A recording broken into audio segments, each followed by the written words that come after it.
नमस्कार मित्रांनो, ब्लॉगमध्ये आपलं स्वागत आहे. तर पाहू शकता तुम्ही आपलं मक्का पीक कसं दिसून राहिलं आहे. एकूण एक असं मक्का दिसून राहिलं मित्रांनो. पाहू शकता तुम्ही एका लाईनीत एकदम भारी दिसत आहे. लांबूनच आपण पाहत आहोत आणि तरी एकदम भारी दिसत आहे. एकदम एका लाईनीशीर दिसत आहे मक्का. असं खूप छान पद्धतीने असं मक्का झालेलं आहे. पाहू शकता तुम्ही मक्काचं झाड अशा पद्धतीने मक्काचं झाड झालं आहे मित्रांनो. तर पाहू शकता. तर मक्काला खत वगैरे द्यायचं आहे आपलं मित्रांनो. पण आपल्याला सध्या दुसरे कामं आहेत. पेरणीचं बाकी आहे आपली. पेरणी करत आहोत आपण, म्हणून आपल्याला त्यांना खत लावायला थोडंसं उशीर होते आणि पाणी पाऊसही थोडंसं बंद झालेलं आहे 8 दिवसापासून. तर मित्रांनो आपण त्याला पाणी सुरू झाल्यावर नक्कीच आपण त्याला खत वगैरे देणार आहोत.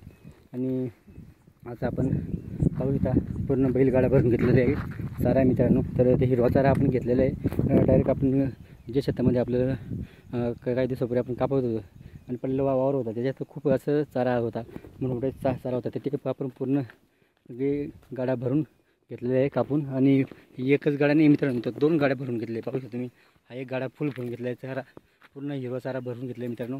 जेणेकरून आपल्या बैलांना एक हिरवा चारा आपण सुरू करून दिलेला आहे. कारण की खूप दिवसापासून ते कोरडंच जास्त खात होते, हिरवा चारा कमी प्रमाणात भेटत होता. आपण आता जास्त प्रमाणात हिरवा चारा भेटणार मित्रांनो. पाहू शकता फुल गाड्या भरलेला आहे आणि हा एक गाडा भरलेला आहे मित्रांनो. पाहू शकता तुम्ही असं मोठं चारा भरलेला आहे. खूप भारी चारा आहे हिरवा चारा. अशा पद्धतीने आपण बैलगाड्यामध्ये घेऊन जाणार आहे त्यांना. आपले पांबेर पाहू शकता तुम्ही. तर आपण पेरणी केली आहे बाजरी आणि भात पेरणी केली मित्रांनो. तर असं भुईमुंग असं 3 प्रकारच्या आपण आज पेरणी केली मित्रांनो. तर आपण दिवसभरात ते काम करून परत आपले बैलांना चारा आपण कापून घेतलेले आहे, जेणेकरून त्यांना हिरवा चारा खायला मिळायला पाहिजे मित्रांनो. कारण की ते भरपूर काम करतात.